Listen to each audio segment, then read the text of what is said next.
প্যারিসে দুজনকে অপহরণ করা হয়েছিল।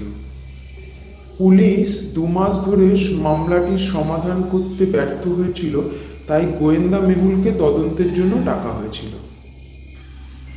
মেহুল সমস্ত ক্লু সংযুক্ত করে এমন একটি বাড়িতে পৌঁছেছিলেন যেখানে অপহরণকারী উভয়কেই রাখা হয়েছিল। তিনি যখন বাড়ির ভেতরে প্রবেশ করলেন তখন তিনি 3 জন লোককে দেখতে পেলেন। এটা স্পষ্ট ছিল যে তাদের মধ্যে একটি অপহরণকারী এবং অন্য 2 জন অপহরণকারী মানুষ ছিলেন, কিন্তু এরা 3 জনই বললেন যে এরা নাকি অপহরণ হয়েছে। कुछ ना कुछ तो गड़बड़ जरूर है। এই 3 জনের মধ্যে কে হচ্ছে অপহরণকারী তা কি আপনারা এই 3 জনকে দেখে বলতে পারবেন?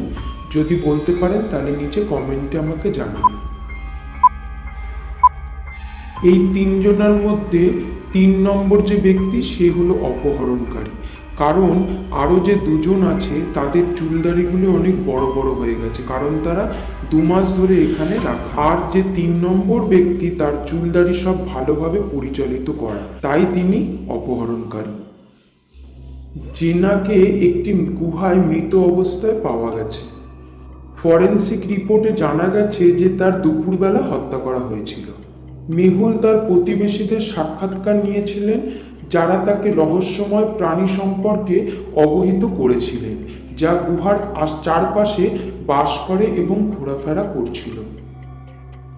মেহুল এই 3 জনকে সাক্ষাৎকার করেছিলেন: জম্বি ট্রেড, ভ্যাম্পায়ার লেনি এবং ওয়্যারউলফ স্কট। জম্বি স্ট্রেট বললেন, আমি স্থানীয় ক্যাফেতে মধ্যভোজন করছিলাম, তাদের ভাজা মস্তিষ্ক দুর্দান্ত।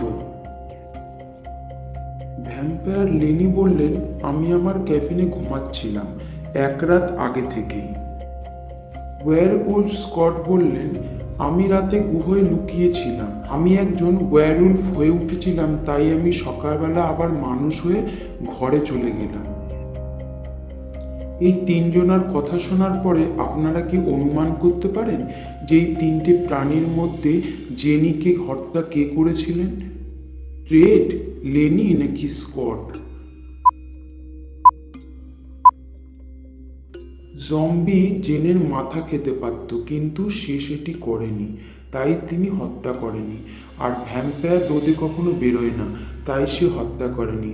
ওয়্যারউলফ তাকে হত্যা করেছে, তিনি সেখানে একজন মানুষ হিসেবে দুপুরবেলা এসেছিলেন এবং জেনিকে সে হত্যা করল। নিউ ইয়র্কের একটি বিখ্যাত জাদুঘরে গুদামে ডাকাতি হয়েছিল। ডাকাতরা একটি বড় ট্রাক কিনেছিলেন যাতে তারা সমস্ত ভারী প্রাচীন পুরনো টুকরোগুলিকে লোড করে নিয়ে যেতে পারেন।